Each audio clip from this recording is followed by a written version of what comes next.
Night City. Wait. I'm not here to talk about Cyberpunk Edgerunners again. I've already done that over a year ago. We're actually here for this. Now, Studio Trigger did in fact make Edgerunners. Congratulations, you're not stupid. Stick with me though, because while yes, they have worked on other anime before like any other studio has, there is one anime that I want to single out from this list. And it isn't Darling in the Franxx.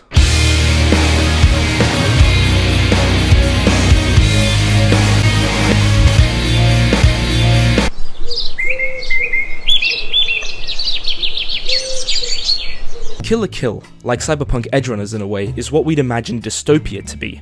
An island society, with the lowest of the low living at the literal bottom of society, with the children of the families residing making the way up to the behemoth that is Honnouji Academy. An organization that controls a plethora of other schools across the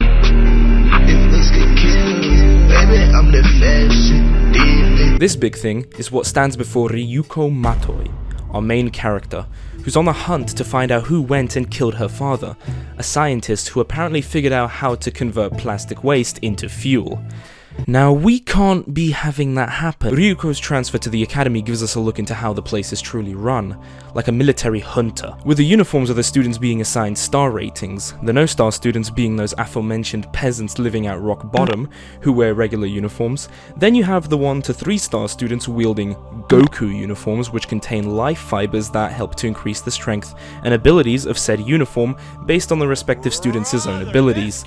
I feel like I'm losing you, here's some Minecraft parkour. Am I the asshole for still going to my... Life fibers are these life forms that gain power from consuming the life matter of other beings. So when they inevitably attached themselves onto humans all those thousands of years ago, they inevitably evolved into clothing. With Ryuko's entrance into the academy, we begin to slowly figure out, over time, that these clothes parasites aren't the benevolent sort who will sit idly by. Rather, they intend to consume Earth and move on to their next sentient planet, with the Honnouji Academy and the Revox Corporation being shell companies created to help these beings achieve this goal. Now do you understand why I made the comparison towards Cyberpunk Edgerunners?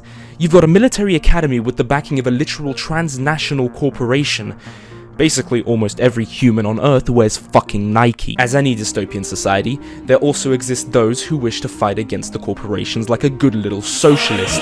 This is where the fucking nudists come in. Oh, bloody hell. Now I'm surrounded by nudists now. Nudist Beach is an organization that seeks to liberate the people of the world from the grasp of clothing. The clue is in the name. They don't wear clothes. I fully support your right to be naked. Ryuko's father, before his untimely passing, went and created a uniform out of life fibers for Ryuko, which, once she discovers it, proceeds to... Motherfucker. Твой байксу. Okay, твой байксу.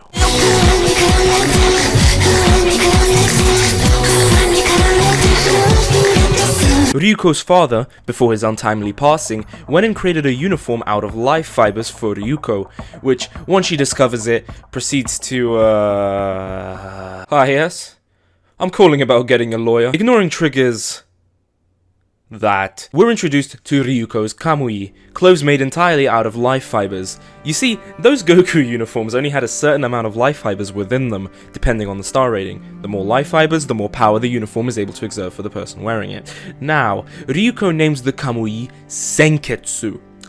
Ryuko is able to communicate somehow to Senketsu, and as the anime goes on, we start to see a bond develop between Ryuko and the uniform. As they battle other Goku uniforms and adversaries, at one point Senketsu is destroyed and Ryuko has to retrieve the pieces of it scattered by Satsuki Kiryu. So, when at the very end of the show, Senketsu sacrifices itself to protect Ryuko as they re-enter Earth's atmosphere, it hits different after seeing these two unlikely things forming a working relationship. Do you now get what I meant, Trent? Dude, you ever watch, like, Kill la Kill? Despite Studio Trigger's questionable choices, the animation skill applied to Kill la Kill is very reminiscent in some sequences to Cyberpunk Edgerunners, and in the sense that Trigger was able to go all out and adapt the manga with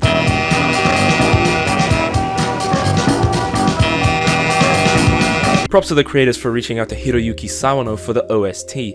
He's the guy who's done the soundtracks of such animes as Attack on Titan and 86. She's always worried about the little things like that. The story is, while at times slightly confusing, quite easy to pick up on if you're a keen listener. But more joy will just come out of it if you switch your brain off and just enjoy the animation that Studio Trigger has provided with their adaptation of this manga. From the regular everyday conversations to the behemoth battle sequences, Kill la Kill is a staple of what Trigger is able to offer to audiences, with their style really enabling the characters to express themselves to the fullest. And while the designs and the way that the characters are animated are in a sense quite animated, it doesn't shy away and ruin the more serious scenes that Kill la Kill has to offer. With the anime's skillful implementation of Hiroyuki Sawano's OST into Kill la Kill giving the already funky art style a new level of depth, as the accompanying score lifts the fight scenes and intricate moments to new heights. Should you watch Kill la Kill? If you have the free time and in need of an anime to switch your brain off and enjoy the humor and action? Yes, you should. Fine, I guess you are my little PogChamp. Come here. Fuck you! Get your ass off my bus!